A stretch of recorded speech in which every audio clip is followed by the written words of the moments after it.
Ys 6 Ark of Napishtim came out in 2003 for PC. It was released on mobile phones, Japan only, between 2004 and 2006 for the soft blank, iMode, and easy web devices respectively. It was released worldwide for PS2 in 2005 and again for PSP in 2006. The PC version was localized and released outside of Japan in 2015. A quick rundown on the version differences. The PS2 version has voice acting, along with an opening FMV that was so bad it cursed my stream. Doing good.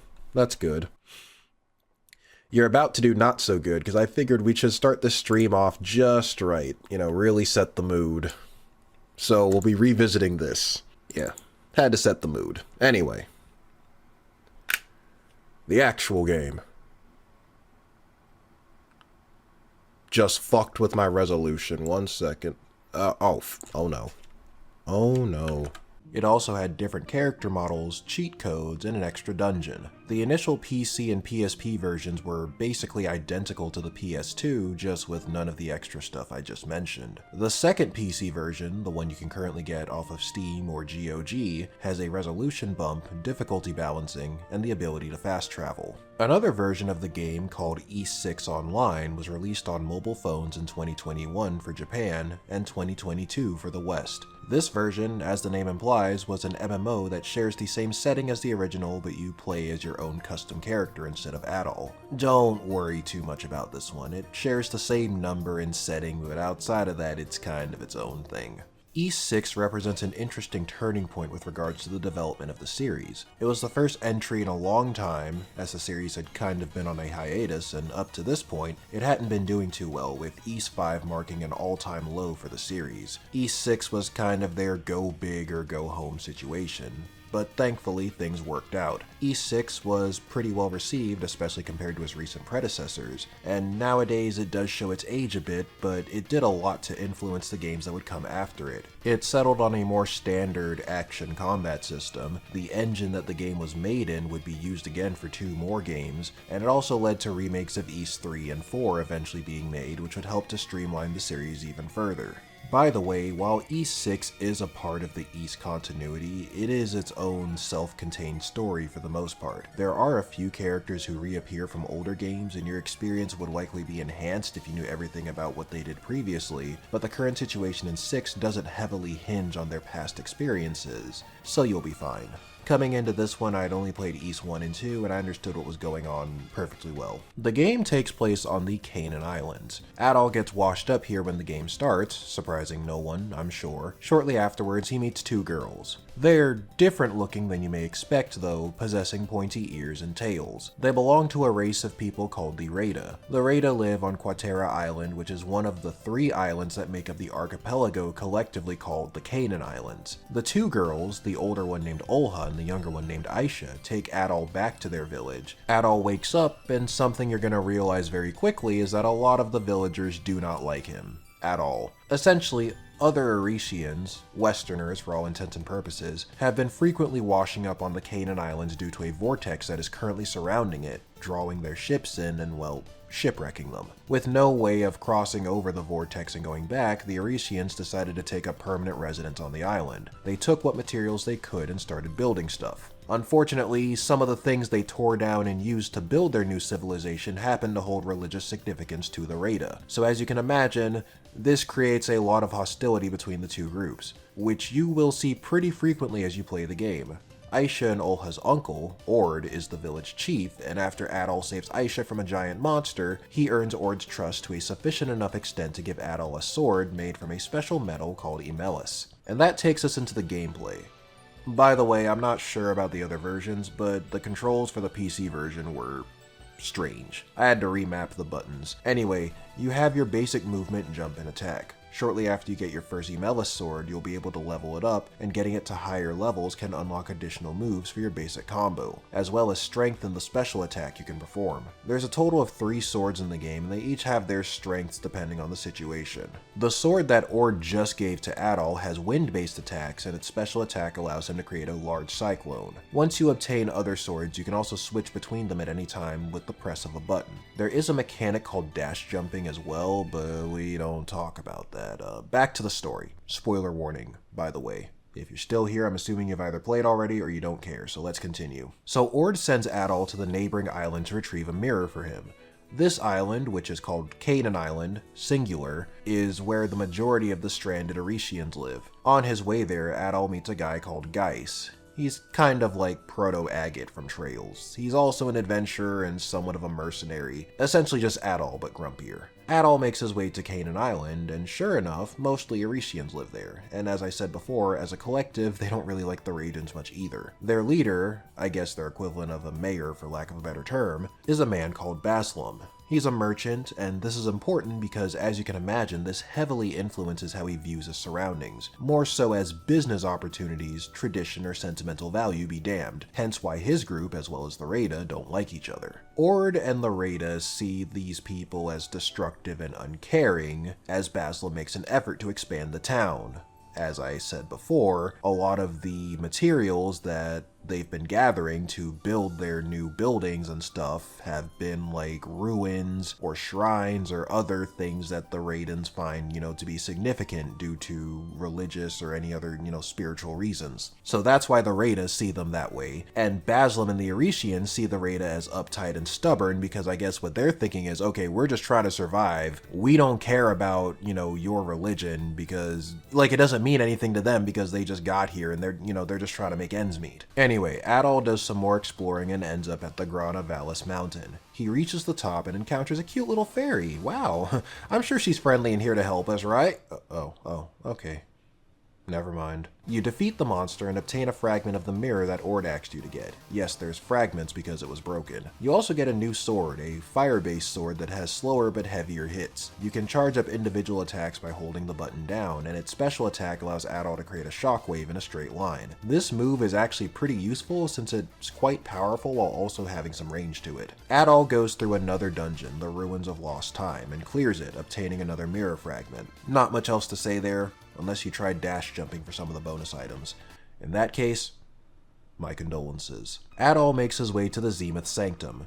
Zenith is the third and smallest of the Canaan Islands. It holds the shrine to Alma, who is the goddess that the Rehda worship. It's here that Adol finds the third and final sword, at least the ones that you can use during gameplay. It's a lightning-based sword, a small rapier to be exact. It specializes in very fast, forward, piercing attacks. Its special attack has Adol shoot a lightning bolt that can bounce between multiple targets. On his way out, he encounters Geis, who has placed some talismans around the area, and he tells Adol that they're really important and he shouldn't remove them. So naturally, they'll end up getting removed later, but we're not quite there yet. Adol continues his search. He makes his way through the Limewater Cave and comes across another mirror fragment, as well as another fairy who seems to hate him. He kills the monster, and we run into some familiar faces. First is Dogi, staying true to tradition and busting through a wall. He's accompanied by Terra, who was apparently a character in East 5, and then her father, who runs a pirate crew. As a matter of fact, this was the ship that Adol was on before he got knocked off the boat. Ladok and his crew had been looking to get their ship repaired, and it seems now they can do that since Adol has informed them that there are indeed established civilizations here. That has to be put on hold for a bit though. Adol takes the mirror fragments back to the Rehdan village and Olha restores it. Everyone then sees a vision of Baslam at the Zenith Sanctum. He removes Geis's talismans, remember the ones he said not to touch? Yeah, there's a good reason for that. Adol and Geis rush back to the Sanctum just in time to see the three fairies. There is a third one, by the way. I don't think I had mentioned her, but there are three of them. Anyway, the three of them, Jisha, Ju, and Sarah, notice how their last names also match up with each of Adol's swords. They serve as keys, and each of them channel their energy into the corresponding colored pillar. I assume Geis's talismans were there to cut off any connection between these three fairies and the pillars, but they've been removed now, so that isn't an issue anymore. This ritual undoes the vortex surrounding the Canaan Islands, and the Roman fleet, who was waiting on the outside, advanced towards the island. The Romans, Roman with a U, not an A like you'd expect, are a large empire that controls most of Eresia. They're, for all intents and purposes, the big bads of this game, and we're looking for a way onto the island. Getting rid of the vortex was step one. By the time Adol gets back to the village, a good number of the villagers had already gotten their asses handed to them by the Roman soldiers and were taken captive, including Aisha and Olha, and the commander specifically managed to fatally wound Ord, though Ord manages to give us a brief description saying the man had long black hair. Adol and company go back to Canaan Island. Despite more or less being the reason we're in this mess, Baslam agrees to cooperate with us. The Rehda who managed to avoid capture are on Ladok's ship, and they're going to help Adol and everyone else rescue the remaining Rehda from the Roman ships.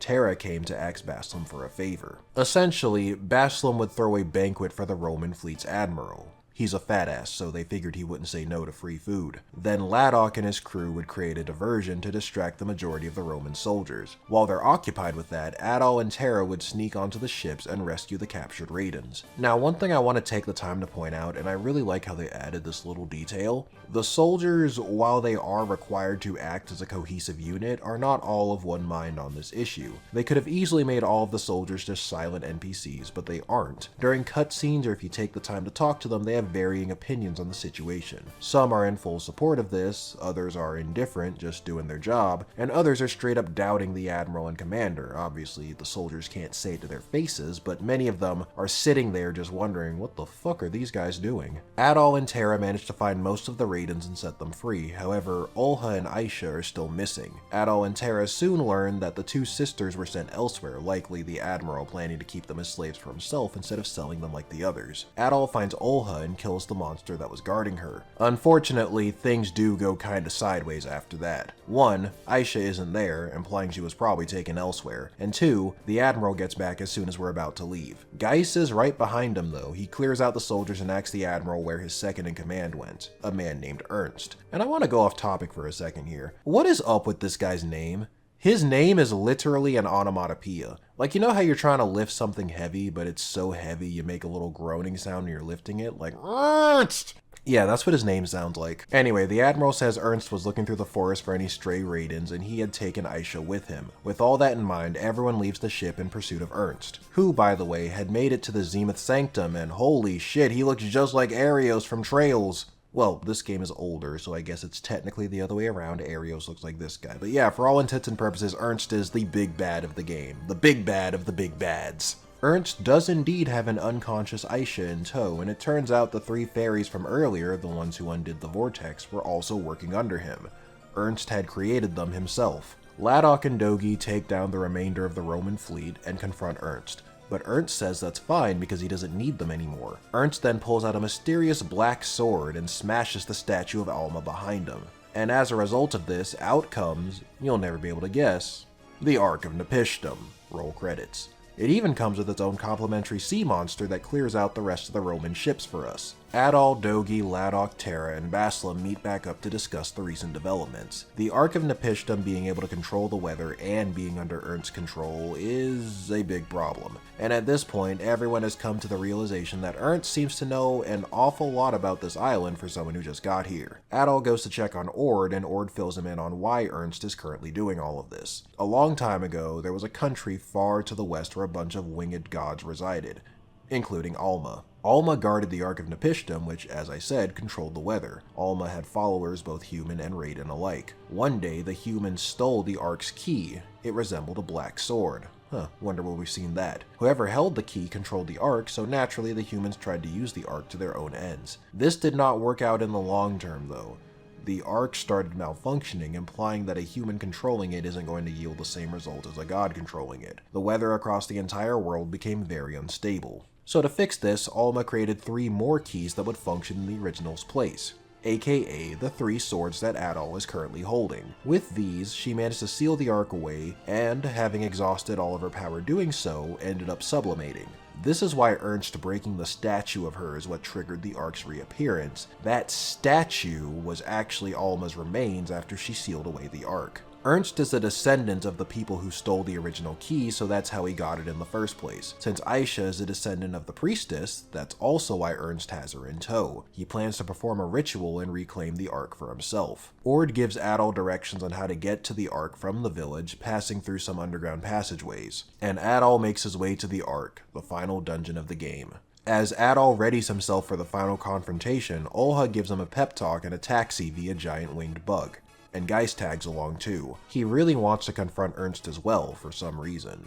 So it turns out, Geis is also a descendant of the people who stole Alma's key. Furthermore, Ernst is actually Geis's older brother. Everything that Ernst had done up to this point had been for the purpose of unearthing, or I guess technically unwatering, all things considered, but digging up the Ark of Napishtim and controlling it. He created the 3 fairies and used them as alternatives to the keys to get rid of the vortex. The Roman fleet capturing all of the Raidens under his orders was to make it easier to figure out which ones were the descendants of the priestess and which ones weren't. That's why he wasn't all that upset when we went and rescued all of the Raiden captives. Selling them for profit was never his goal to begin with, he just needed Aisha specifically. I guess Olha could have worked too, as she's also a descendant, but you know, Aisha being the younger one was probably easier to capture. Between his adventuring and mercenary work while on the island, as well as the whole situation with the talismans, Geis has been trying to foil Ernst's plan before he managed to arrive, but unfortunately that didn't work out so well. You win some, you lose some, it is what it is. They reach their destination and Geis runs ahead. By the time Adol catches up to him, Geis has had his cheeks thoroughly clapped by Ernst. That's what he gets for trying to solo the final boss while not being the main character. Also, Geis points out that Ernst, with the key in hand, might be stronger than Alma prior to sealing the Ark away. Damn, imagine picking up a sword and already being stronger than a goddess, in addition to whatever sword techniques you already know. Sounds like quite the challenge. Adol confronts Ernst, who explains that his ancestors' reasons for stealing the key long ago was to manufacture their own white emelis. Recall that emelis is the special metal that all of the keys, as well as the Raiden weapons, are made out of. It seems white emelis in particular is pretty OP. It can grant users power over life itself. And, this is worth mentioning, it's what gods and goddesses' body crystallize into when they die. I use that term loosely, but you get what I mean, when their physical form leaves the world. Ernst's ancestors tried to make white emelis, but it came out black instead. Still powerful, but not as potent as the white one, and unstable to boot. Ernst pulls out his black key, pause, and explains that a mortal can't unlock the key's fullest potential, unless they have a priestess in tow. Then they can bypass that requirement. So Ernst does that, siphoning what I assume to be Aisha's energy and gaining the power to create miracles. He can also fly now. Like, bro, you did all this just for some wings? You could've just drank a Red Bull. Anyway, don't let his appearance fool you. As I said, he can create miracles. This is a man who has surpassed the gods, a man with complete control of the weather, sea and sky at his beck and call. A simple adventurer like Adol could never hope to be a match for, and he's down. Turns out maxing out your swords and grinding a bit is enough to surpass the guy who surpassed the gods in this game. Either those are some weak gods or Adol is strong as fuck, but something's not adding up here. Yeah, for the fight against the main villain, this is actually kind of easy if you did some grinding. Ernst has his fairies helping him out, but they can be ignored for the most part. Just swat them if they get in your way. But outside of that, just spam your special attacks on each sword when it charges up and you'll be fine. It's also absolutely criminal how busy the fight is with all the visuals and sound effects, considering the song is actually pretty damn good.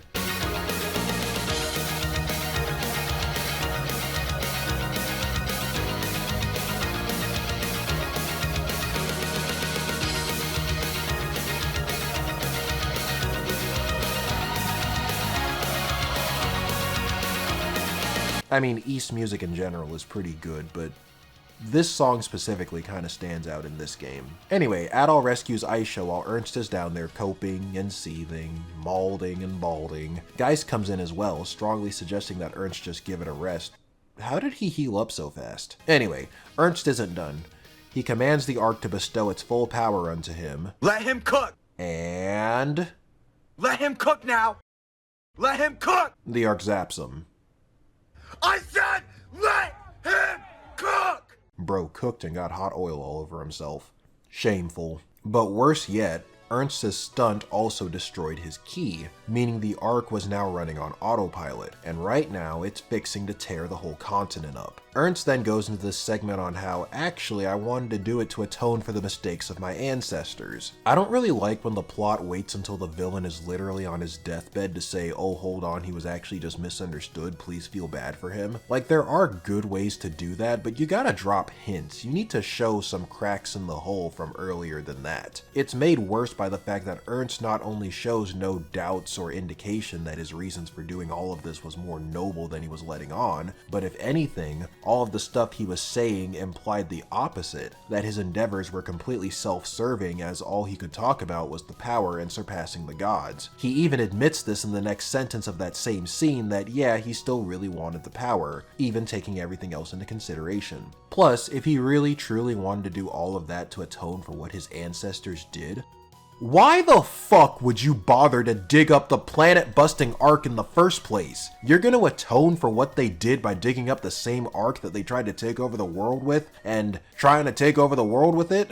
God damn it, Ernst. You look cool, but I don't think you were thinking this one through all the way. It would have been better if Ernst had honestly just laughed in their faces and said, haha, I'm dying, but the Ark's gonna fuck you all up anyway, sucks to suck, because that actually would have been more in line with his character than what actually ended up happening. Anyway, Ernst hasn't completely turned over a new leaf, to be fair, and I say that because he still manages to screw over Geis specifically from beyond the grave. He gives the three fairies, Ju, Sarah, and Jisha one last order. They are now under new management and must accompany Geis for the rest of his days. Yes, the fairies that have literally been tormenting everyone for the whole game and probably resents all of us for fucking up Ernst's plan. Just drop them on Geis. Nah, this guy isn't slick, he knew what he was doing. Adal ventures further in to stop the Ark. Aisha, who's regained consciousness by now, feels very torn because she senses that if Adal sorts everything out, she may never see him again. She's not stupid, she's fully aware of what happens to female characters at the end of every Ys game.